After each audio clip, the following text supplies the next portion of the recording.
Hi, my name is Doug Klein, and I'm the president of Sirota Leadership Advisory, which helps the C-suite overcome obstacles to performance by building highly effective cultures and executive teams. Today's webinar is Diagnosing Challenges Facing the C-suite. And as you can see pictured below are three BP executives who were associated with the oil spill in the Gulf.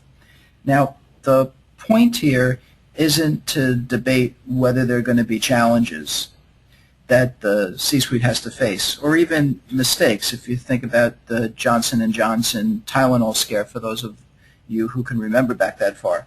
But whether these mistakes occur as a function of weakness in the root values of the organization. And some have reported degradations in root values like safety and quality as contributing factors to the Gulf event, or whether these challenges are a function of less symptomatic or systematic root causes.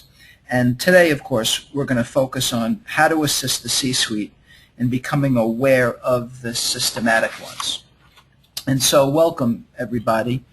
The key questions that we're going to focus on today are going to include what the key business challenges are that are being faced by leaders today, and how HR can help the senior leaders overcome them, and what they can do to uncover these obstacles if they aren't readily apparent in the normal operations of the business. More specifically, we're going to focus on the critical diagnostic steps that are necessary to uncover these issues, as well as focusing on some leading-edge methodologies that folks may be interested.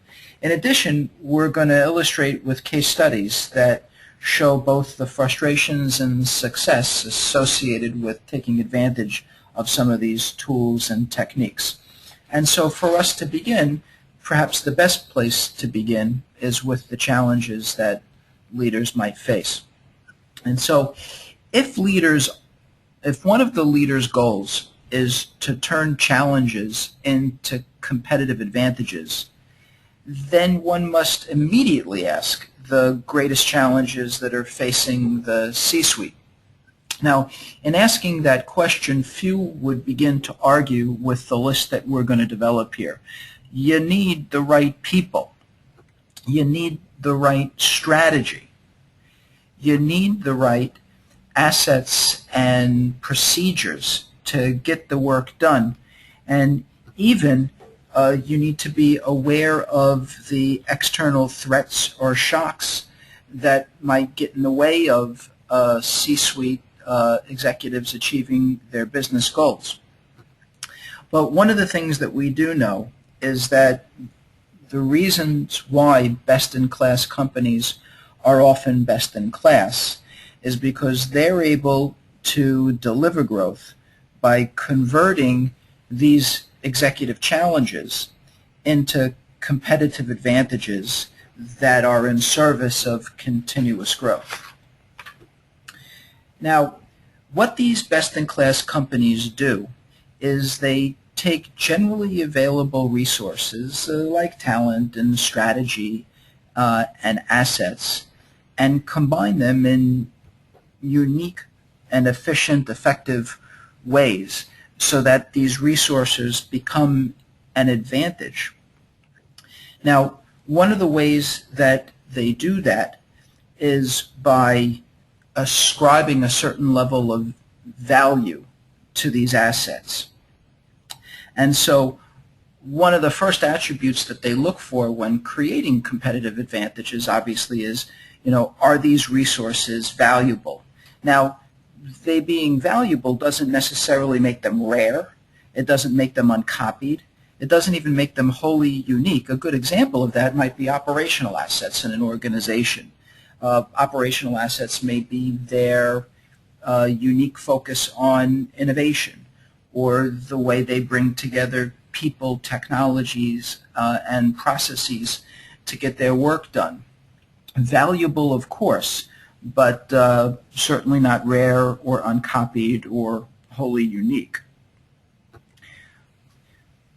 What comes next is a consideration of whether the resource is also rare.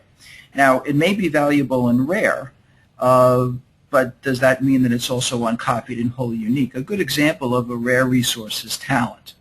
And while talent is ultimately a commodity, now, grant you, there's only been one inventor of stickies, and that talent can be had.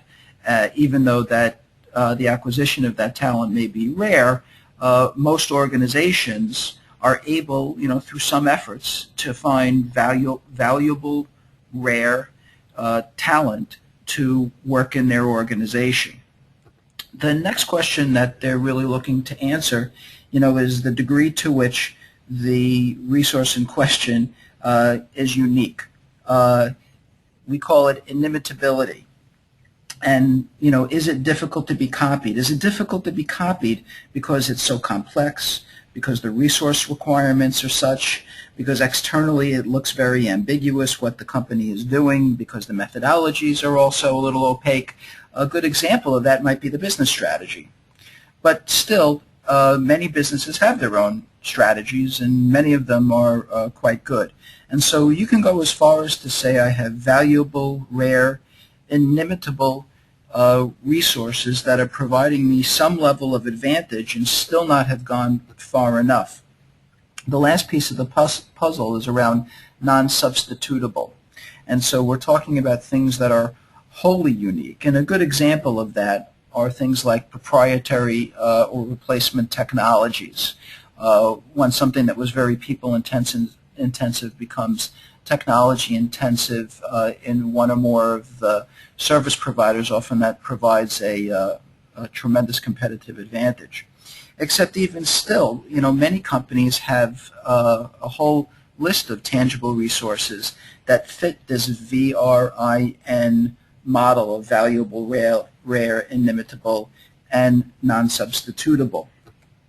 What often sets sector competitors apart is less about these tangible resources of differentiation, although they're very important to be sure, and more about intangible resources that the firm can take advantage of, and a prime example of that is culture. Some might call culture the ultimate advantage. We're talking about the leadership, the management practices that combine in a way to unite that which the firm considers its resources with business results.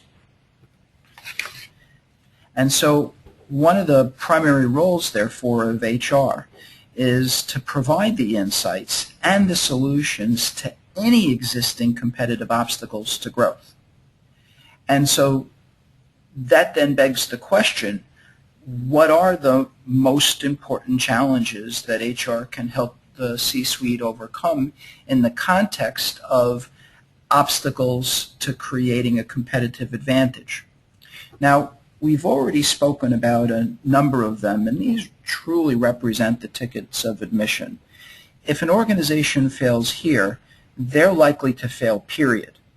And that it's also the case that many organizations don't fail here. They're able to acquire the talent and the strategy to develop the systems and scan the marketplace effectively enough to get their work done. What really begins to separate the players is the way in which an organization can overcome the intangible obstacles, those linchpins that I was speaking about just a few moments ago. It's often here where we find our long-term market leaders. These are the organizations that are able to proactively consider the potential suite of intangible obstacles that can derail the execution, performance, or growth within the organization. And so as we begin to lay some of these out, the first consideration, of course, is around leadership effectiveness. How effective are they? Have they instituted the values and the culture necessary to meet their business goals and overcome the obstacles that the organization is facing? How are their behaviors, their management practices? Do they have the skills necessary to get the work done? Second considerations are then around the overall effectiveness of the organization. To what extent can HR provide insights into obstacles to the performance-enhancing elements in the environment or the culture? Is the process efficient? Can we be innovative? How are decisions being made? In the same light, to what extent is the organization suffering from performance detractors? Is there conflict? Is there micromanagement? Are there other elements in the work environment that will inhibit the execution of the business strategy? The third element that HR can often provide great insight on is around employee partnership. Are the employees right-minded? Do they have the good attitude? Are they able to perform and advocate? Do they want to stay as they put out for the organization? Is the organization thinking about them in the long term, their long-term connection with the organization around development and advancement issues? So as we begin to think about this more broadly, one of the things that many have noted, including myself, that failure is often less about a lack of attention to the potential tangible obstacles to the organization, or again, fail to acquire them at your own peril, but more about these failures of execution, which are often derived from values misalignments, weak cultures, conflict, things of that nature. And so, again, HR must truly help to identify and overcome these intangible obstacles that can present themselves to the C-suite in their pursuit of organizational growth and performance. And so HR must do so using the same rigor as we see in manufacturing and finance and marketing and some of the other functions. That as we all know, in 2012 there are many tools and techniques available to help HR accomplish this task. Some of them are quantitative in nature, and I'm sure that this list is not surprising to many listening to the webinar. Some are qualitative, and some are even more focused on analytical or methodological techniques. Regardless, as you look across the list, some of these are traditional. Traditional isn't bad. Some of these traditional time-tested, research-verified tools and techniques work quite well. But others are still new, although ubiquitous, things like social media, while others are new and underutilized when you start thinking about group process analysis or network analysis, which we'll speak about in just a little bit. And so regardless, what we're saying is that it is absolutely critical for the senior leaders to be convinced by HR, where HR is using high-quality data to create that argument. HR is and should be held to the same level of precision and predictive accuracy as these other functions, manufacturing, finance, and marketing. Having said that, though, there's still a long way that all the functions can do to be better at quantitative analysis. The root of many of these data-driven reports are faulty assumptions, and so on one hand, it'd be good for HR to be more quantitative. On the other hand, we shouldn't pretend that just because one is quantitative, that means you're getting good diagnosis. Nonetheless, for HR to be successful in convincing the C-suite, it's going to clearly require more than just data. It's going to really require a process. We have a three-step process laid out here. And clearly, the process of convincing HR starts with an effective diagnosis that has steps to it, of course. But it's going to take more than just good diagnosis to overcome those, identify and overcome those intangible obstacles. parenthetically, the tangible ones are often quite visible. When you start having failures in talent or strategy or work process, you often don't need a lot of data collection to become aware of them. And so it's going to take a fair bit to convert the identification of these opportunities into action. It's going to take not only convincing of the executive team, that's the building of executive insight, but also then taking the corrective actions. And so, of course, diagnostics are the first step. And let's take a look at how we are identifying some of these opportunities. Let's take a look at the three techniques that we have for identifying opportunities listed here. The first starts with a vulnerability self-assessment.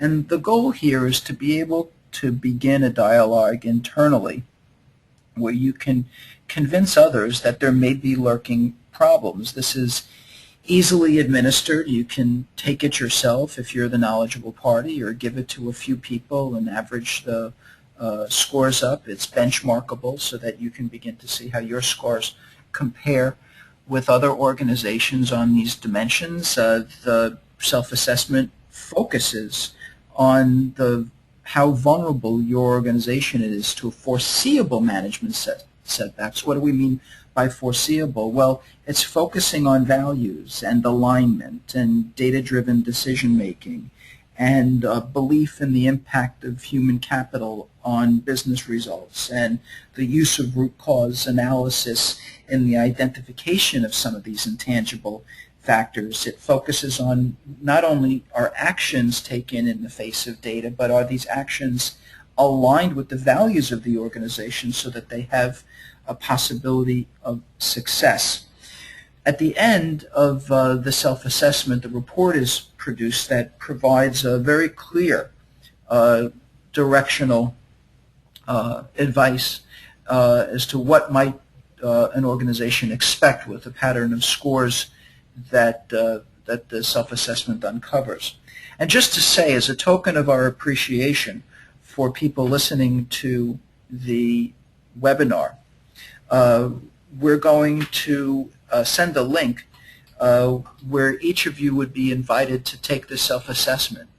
And if you take the self-assessment, we'll provide you with the report back so that you can begin the dialogue internally around the identification and clearly overcoming some of the intangible obstacles that may be inhibiting your strategy execution or growth opportunities.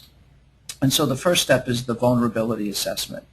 The next step is a review of the hard business metrics. So we're talking about things like quality and efficiency and performance metrics with a focus on the impact that some of these intangible factors may have on them. And to do that in a data-driven way, we have an example here from a well-known tax authority in the United States. We'll leave that to your imagination. And one of the things that this tax authority had been struggling with for years is quality. That not only hadn't they been able to improve quality, but in fact quality had been declining steadily over time, and that the conclusion had been that it must be because the people working on those systems and those processes aren't trained well enough, and I even had heard terms like lazy to describe what's been going on here. And that, we're not talking months, for years, the organization had been struggling with what to do about this. An analysis of their hard business metrics with some of the assessment work showed that, in fact, some of the root cause issues are, in fact, around culture and management practices. You can see here that many of their business metrics, that's on the y-axis, are, in fact, affected by elements of culture, leadership, and management practice, whether the employees are motivated, whether the leaders are committed, whether the managers are dealing effectively with poor performance, whether skills are being utilized, and on a whole host of other analytical factors that began to unfreeze the thinking within this tax authority to consider that it may not be the employee's fault. Finally, after the self-assessment and the review of the business metrics, we begin to focus squarely on the assessment data. And we look at the assessment data through a number of lenses. In fact, we look at the assessment data through the same lenses as we identified as the key intangible challenges. And so the first is around leadership effectiveness. These leadership values and behaviors that we have listed out here create the culture and practice and bound how well the company can function. And in fact, as we think through our client experiences, the major intangible obstacles aren't around the intelligence of the leadership community, but really about their ineffectiveness around values, deployment, alignment, management practices as we have identified here. And in fact, this lack of alignment between senior leaders with management in general around the kinds of things that we're going to value here, both in terms of behaviors of managers, but also in terms of what the organization will stand for, is one of the biggest debilitating factors in why companies can't achieve their business goals. And creating that alignment is truly job one in many organizations. After focusing on leader effectiveness, we move towards organization effectiveness. And here we're talking about assessments that blend both the engagement and effectiveness surveys. The questions that are being asked here are really around the leadership and management practices that impact the performance of people that in turn influence execution performance, customer satisfaction, business results. This is the assessment where we are investigating whether performance enhancers are in fact enhancing things like innovation.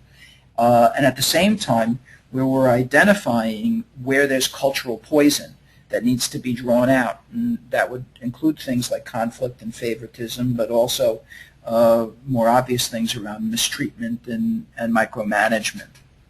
Because it's almost impossible to imagine an effective business strategy executing well in the face of leadership ineffectiveness and organization ineffectiveness. No matter how good the strategy is, we lack the connective tissue to cause it to become a reality. Now, we have an opportunity to look at our normative database. We've been in business for a long time, and we collect nearly 1 million employee responses per year, over a couple of hundred questions, and so we can organize it and begin to ask questions around what we see as trends. And so we took the couple of hundred questions and created some major dimensions and looked at the percentage of employees who were responding favorably, neutral, or unfavorably about the particular topic area. And what we find, of course, is that certain of these intangibles that we've been talking about really tend to be positive forces in the organization. People tend to enjoy the work that they do, that local experience. They feel safe, often well treated with respect to work-life balance, clearly directed. These things are enhancers that many organizations are able to leverage effectively. Conversely, though, a number of dimensions, a number of intangibles come up as true obstacles. Some are just disappointing, as we've pointed out here, like leadership effectiveness. You know, given the absolute importance of leadership in delivering sustainable business growth to an organization, one would imagine higher scores would be better than something sort of middle of the road that we see in most organizations. Some of the data is concerning. You know, it's hard to fathom how we can hold ourselves to a high performance model when performance management is among the bottom quarter dimensions that employees are rating favorably. And some of these are quite concerning. So we have some dimensions in this warning area that are focused on how able employees are to get their work done, their role as performers. And then we have some dimensions that focus on what employees receive for that performance. One aspect of reward is around reward and recognition, and of course another aspect is their long-term progression in the organization, career development, and advancement. Nonetheless, all of these tend to come up as among the least favorably rated.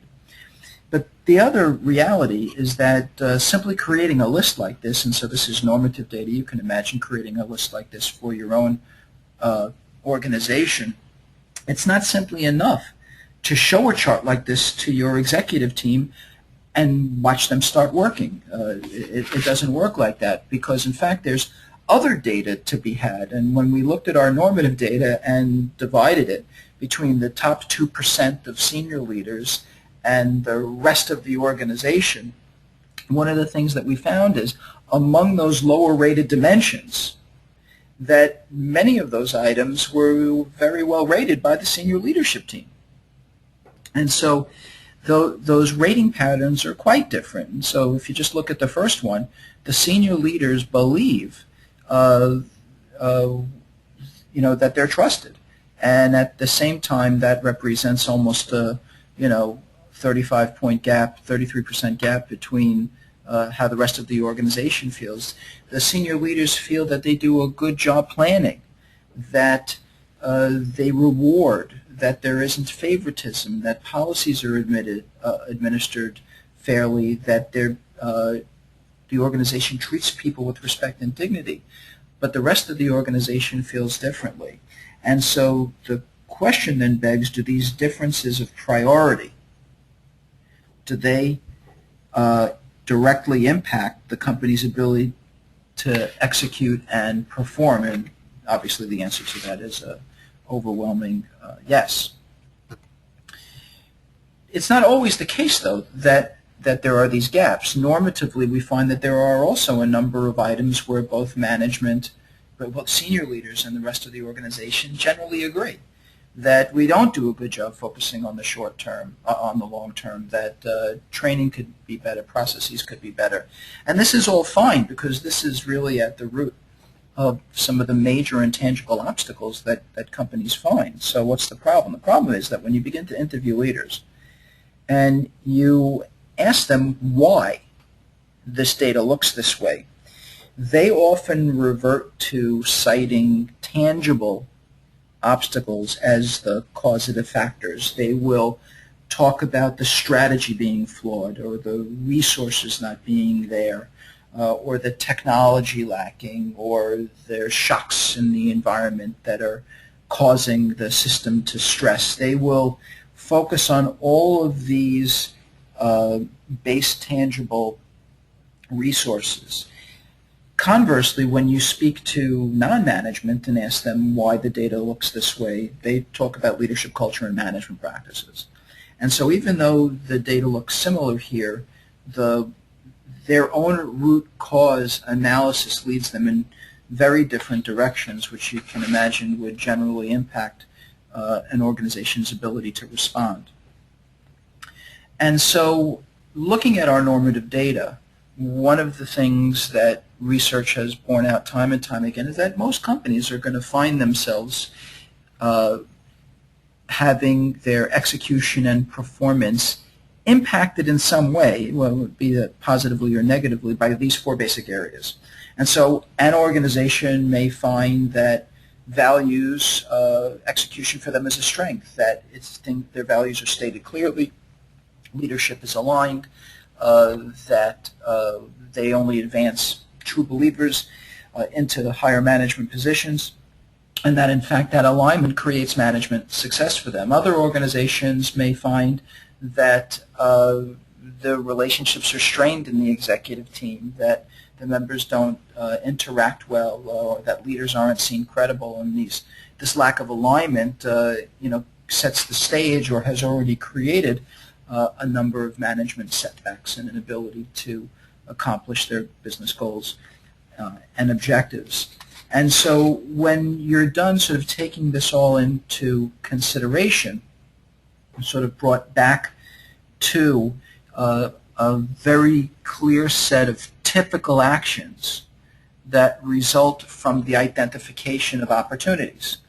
And the actions often, not always, but often fall into one or more of these three categories around aligning an executive team around their values, around assuring that we have an effective corporate culture that's able to execute the business strategy because of the characteristics of the business strategy, that the conflicts and debilitating lack of teamwork that may reside either in the executive team or between functions is getting in the way. And so what we find is that it's simply not enough. It's not enough to tell the executive group that we've identified opportunities and here are the clear actions that need to be taken in either the categories of values or leadership or culture or what have you, and to get on with their work. In fact, what we find is that leaders will really bite hard on any source of explanation that doesn't involve them taking a good look in the mirror. And so really in this business, in order to be successful, to convert the identification of these opportunities into actions that the executive team is willing to really marshal resources around and spearhead, that you have to take the additional step of building executive insight. And so before we talk about how to do that, we thought to review a couple of case studies of what happens when you don't have that executive insight present, that you go and you identify the opportunities and focus on the actions, but really don't spend the time that you need to with the executive team to bring them along. And so our first example is a client case study. There are approximately 15,000 people in this organization. During the recession, they cut 1 out of every 4 people. The CEO in the U.S. is leaving. There's tension in the senior team around that, but most importantly, over the past couple of years, rightly so, they have been trying to execute a strategy where they move from being highly centralized to a more decentralized management structure. At the same time, business results have been, sort of flatly meandering, and their inventory is up slightly, and so it's been a rough go for them, for sure.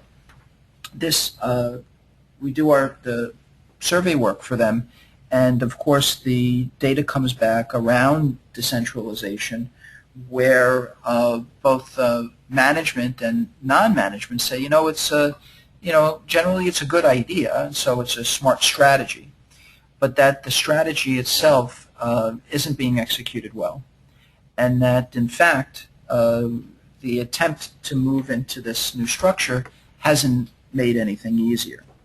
Now, I will share with you that there's been a lot of discussion in this organization about why this is the case, and a fair amount of that discussion has been around the plan itself, that the issue is how the strategy has been conceived, and let's continue to tweak and tweak and tweak the strategy, because once we tweak that strategy well enough, it will execute. But there's also been a lot of data evidence building up over the years that speaks to some of the cultural obstacles that are in place that would, by definition, make it difficult for an organization to move from a highly centralized management structure to a decentralized one, when there are so many in the organization who say management micromanages, or that I often receive conflicting directions from people above me, or that there's fear in the environment, or that the decision-making is still not being made at the appropriate level, regardless of what it says on paper. This is what happens in practice. And so we have spent many hours presenting survey results to this executive team and have watched over the years the data not change all that much. And one of the reasons that the data doesn't change is because they really haven't come together as a group and decided to own their responsibilities associated with the culture of the organization and the relationship between that culture and their ability to execute the business strategy. We can even go to a second example here. Now we're talking about a tech company that's been recently acquired. The acquisition was a good, desired acquisition on both parts. The data for the acquired company is good. Its data has been improving, very little declines, even in a tough market. Part and parcel with acquisition is a little bit of insecurity, especially at the higher levels or the infrastructure groups. But one of the notable elements here is that the issues that this company has been facing, irrespective of the acquisition, are nearly identical to the opportunities that they had identified even 12 months ago. And so that there were these obstacles to getting their work done and a general belief of inefficiency and ineffectiveness. And, of course, the question begs why. And again, just as senior managements often do, they begin to point to the strategies. This is what we decided to do, and obviously this isn't working. We have to tweak it in this way. But when we begin to look at their data with a mind towards the role that intangible obstacles can play, we begin to see other things. And so here are the areas that, even in the context of a very good survey, an organization that is generally seen as efficient and effective, we still see many performance, process, and culture-based elements unable to change over time. And why is that the case? And we believe that, after discussions with them, that their inability to move these kinds of items is completely coincident with their inability or lack of decision-making to sit as a group and take responsibility for the role that they play in all this. Now, in order to help them get there, we shared with them how their executive team compares to the rest of the organization. And in the upper left corner here, you can see that, generally speaking, the executive team is considerably more favorable than everybody else, 80% on average across all the items, versus the mid-60s for everybody else. And in fact, in the lower left, when we look at the number of items, you can see that, generally speaking, most of the items that the executive team rates, they rate favorably. Just a few, 9, they rate moderate to critically. And in fact, we list them out here in the upper right. And in fact, what we see here is that a number of these items, decision-making inefficiency, process inefficiency, and so forth, are in fact shared concerns with the rest of the organization. And you would think that that would be enough to motivate them to act on the data, but we forget that point about attribution.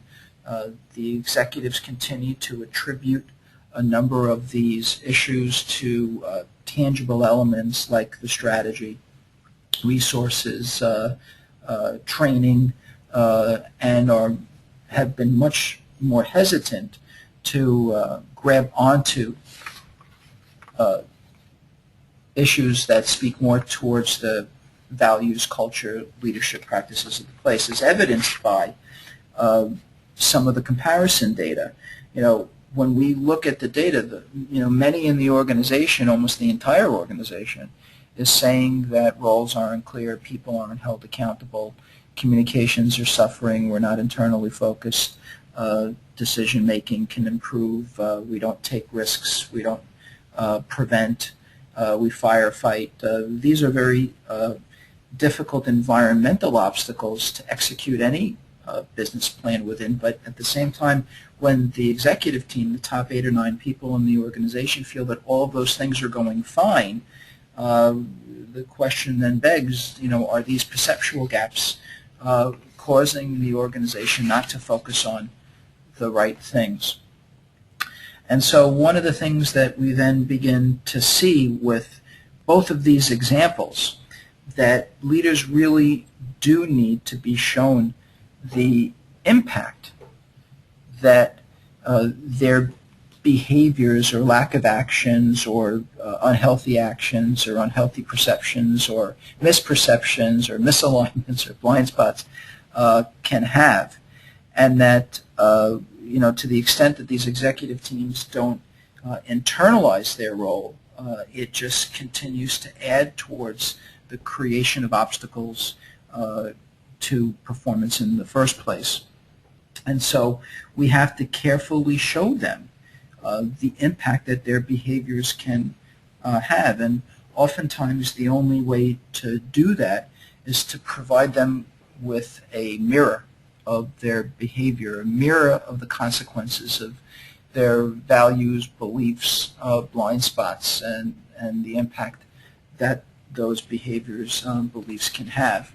And so, often that requires spending some time with that executive team as an executive team, bringing them through a number of discussions and insights so that we can put them in a position to create some consensus, to believe that the cultural obstacles do in fact matter, are in fact present, do in fact play a role, and so that they're then able to see the diagnostic data identified through the assessments, and then connect that with the actions that absolutely must be taken in order to move the organization forward. And so, as we've seen, helping the senior leaders see and feel the impact of these obstacles is absolutely critical. Building the insights, creating the motivation to act is a prerequisite to taking action. It's good to know that tools exist, and that one of the things that these tools absolutely help is to expose the dynamics and issues in the executive team. At the same time, they then create the framework to build some consensus that, in fact, yes, tangible issues are important: resource, talent, strategy, operational excellence, but equally as important are the linchpin kind of cultural factors that animate these resources and enable the accomplishment of business goals and performance. And so the kinds of tools that we're talking about are spending time one-on-one with each of the executives, walking through a very specific set of discussions and bringing them to their own set of insights around, how aligned they are they really a team, what kind of behavior is allowed and expected, in the executive team itself. What are some unwritten conflicts that exist perhaps around succession or the way power and influence is peddled? But to really spend some time, bring these above the table, put them out so everybody can begin to then assess the impact that either alignment or lack of alignment or cohesiveness or lack of cohesiveness has on their ability to get their work done. Second is to begin to map the relationships, and I don't mean it from a soft and fuzzy point of view, but how do they interact, and can we clarify for them member by member where some of the blockages and strengths are so that they can use that information to move the team forward. And then last, to focus on them individually, to give them the data and the feedback necessary around their own behavioral styles so that they're able to assess how aligned or misaligned their own personal behavior and thus what goes on in their business units is, with the goals and objectives of the organization. The first one and the third one I would imagine for many listening to the call, while you may or may not have familiarity with them, you know what they are. The middle one around executive team analysis is likely, more of a new thought for most. And so in the context of an hour webinar, we thought we might give you an example of what we mean by executive team analysis. And so we'll do that through another case study. Here we're in the education sector. The executive team is a little bit larger, but this technique works just as well for smaller groups. Usually about 5 to 9 is an optimal amount, but as you'll see here, having 22 pose no problems whatsoever. The goal here was to unfreeze really unhealthy patterns that had manifested in the executive team that was absolutely inhibiting not only their ability to be an executive team, but to move the organization forward. Now, what this analysis didn't do was assess personality or their competence. And often these are the first two concerns that an executive team has when you begin this kind of work, is like, oh, wait a second, here come the psychologists. But this isn't what it does. What it does do is it visually represents the informal networks that are absolutely present in the team that everybody knows about. It absolutely identifies how each member is being used along a number of criteria, and really does, even for the hardest business person of the group, identify how effective or ineffective the group is as being an executive team. And so it works. You would identify a number of dimensions. This is one dimension that we have here on collaboration. Here we have 22 different people, and the idea is that everybody rates everybody else. To what extent can I count on this person, this person, this person to work collaboratively? To a great extent, quite a bit, somewhat, a little, to no extent at all. And so you end up with ratings where person 7 has most of the 22 people saying, yes, this is somebody that I can work collaboratively on to a great extent or quite a bit. All the way to the other end where you have persons 6 and persons 2 who are basically being identified as obstructions to the successful functioning of the executive team in this educational institution. And you would think that this would be enough, and that's data. I mean, this is very, very helpful data. But one of the things that we do is we then look at a series of dimensions, and so the first one here was on collaboration, but you can really pick your poison, and so often it's things like trust and support and communications and sort of a classic list of maybe a dozen different dimensions that most executive teams are interested in finding out about. But what happens next is really the interesting thing. I mean, you can learn a lot just from the last 2 pages about how effective or ineffective this team is, right? I mean, you look right away here and you say they may work collaboratively on tasks, not everybody, but some, but that in terms of, is there any trust or relationship or support? There, ostensibly isn't any, and so are they really a team? I mean, you can get that far with just this data. What happens next, though, is you can begin to create a visual picture. And it's just the way the math works out. You can begin to identify who are central and peripheral people, who are important members of, the team, whether they have title to go with that. You can begin to visually see what would happen if somebody were to leave, what would happen to that particular network on that particular attribute. And so this organization learned a lot. And so each one of these nodes represented a particular person. And then, you can look all the way to the upper left at the person 2 and person 20. And you can see that, they are people who work closely together but don't consider themselves collaborators, which, knowing these people, is really quite a finding. You can go down to, right below them, all the way to the left, more towards the bottom, and you can see person 7 is a real central factor, as well as right to the right is person 9. That these are critical folks. By the way, they don't have the title to go with the criticality that they play in the system around collaboration and teamwork. And then you have other insights, like all the way down at the bottom. You can see person 6 really just out there alone.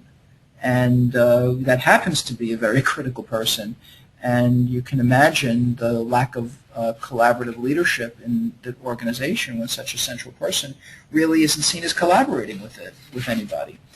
And so, this was a network pattern that was generally favorable with some feedback for particular members, which they found incredibly helpful. We also had data about support, where basically they were shown that nobody's really in support of anybody. We have some people up in the corner there, persons 4 and 6, who don't feel supported and don't support anybody. And you can see these other patterns of really weak bonds. And so, begin to go through the findings with them, armed with some other pieces of data from the interviews and perhaps the 360 work. And you really begin to come back and move the needle with an executive team. With this group, we were able to really get them to appreciate the responsibilities that they have to one another, and that they really weren't functioning as an executive body. They were really functioning as an ad hoc team. And, how is it possible for the organization to succeed unless they change that? This insight even went so far as for them to desire to build a contract with one another that would operationalize the kind of working relationships that they wanted with each other and in the organization as a whole. They didn't go so far as to call them values, but it was real close. I mean, and they talked about things that would naturally flow from the feedback that they received, that they want to be obligated to one another, that they wanted things based in performance, and that there needed to be transparency, and so on and so forth. None of this would have been possible without them visually seeing and hearing the feedback. It unfroze their behavior. It showed them that which they believed to be debilitating in fact was. And it then allowed them, and I haven't dealt with it here in this example, but it allowed them to then deal with the cultural issues that came out from other assessment work that was being done and begin to move that organization forward. And it hadn't been able to move forward really in quite some time. And so, this is all by way of saying that in order to diagnose the challenges facing the C-suite, it really does take all 3 steps.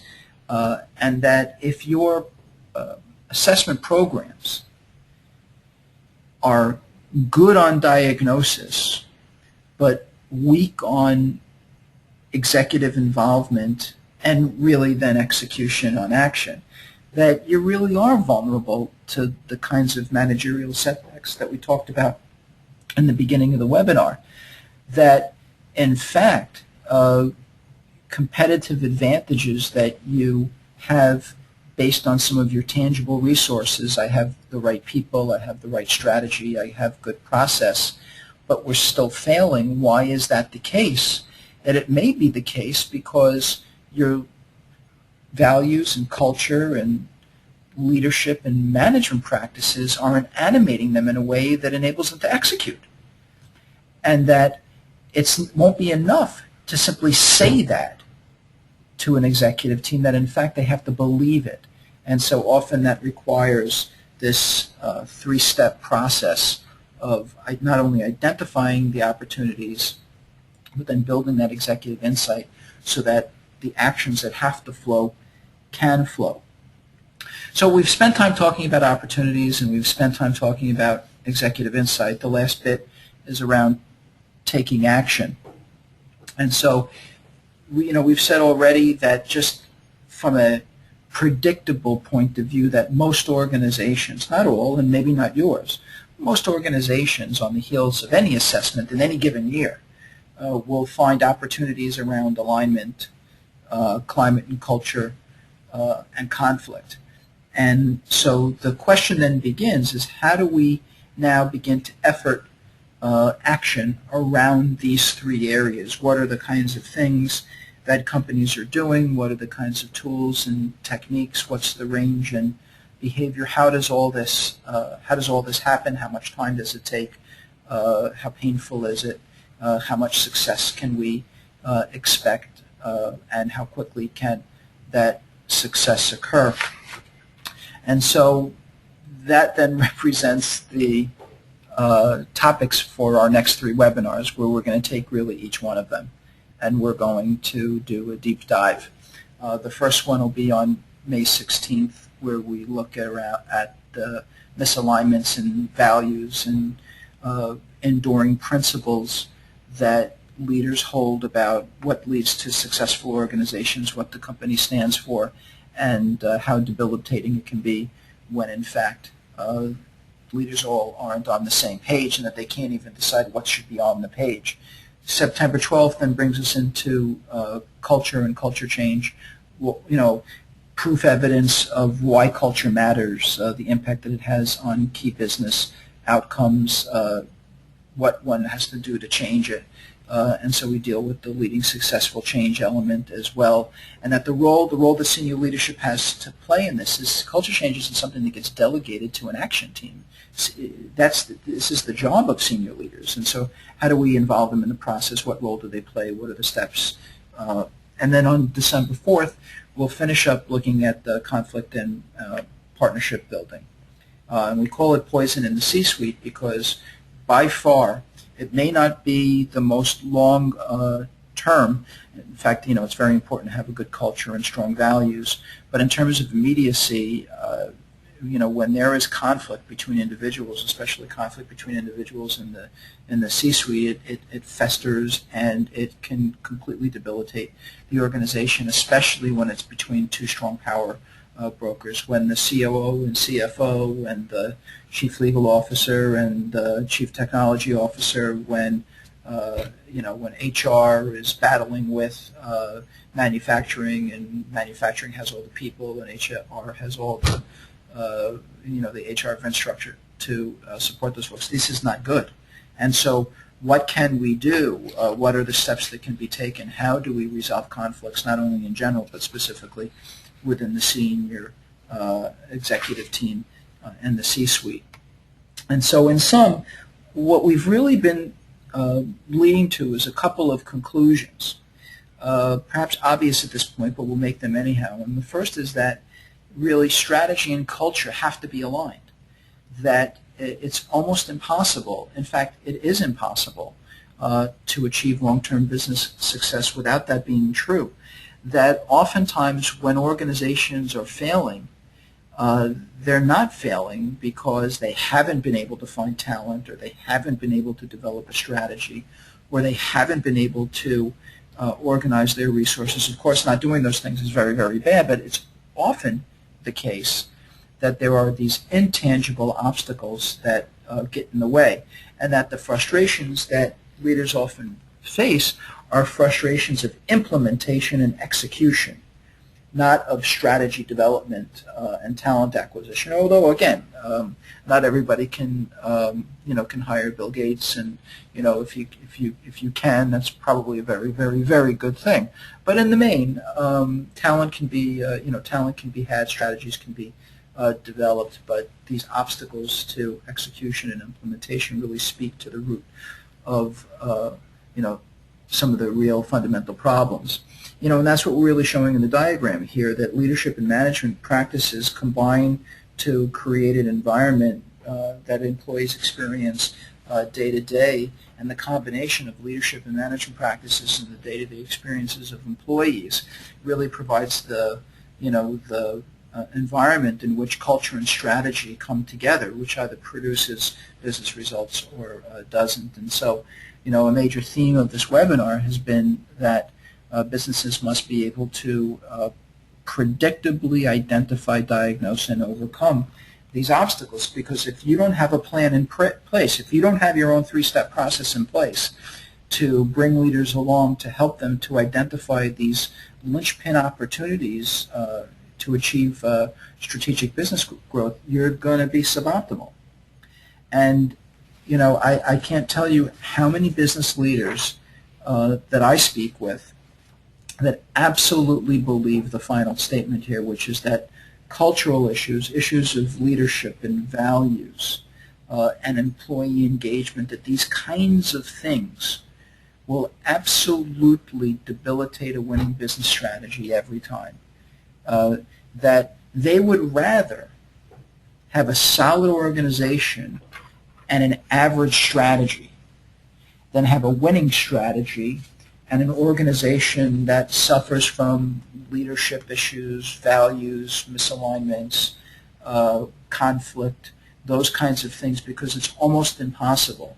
And I'm speaking for any number of executives that I've spoken to about this over the years. It's almost impossible to to create a winning strategy. You might be able to do it in the short run, but it's absolutely impossible to do it in the long run.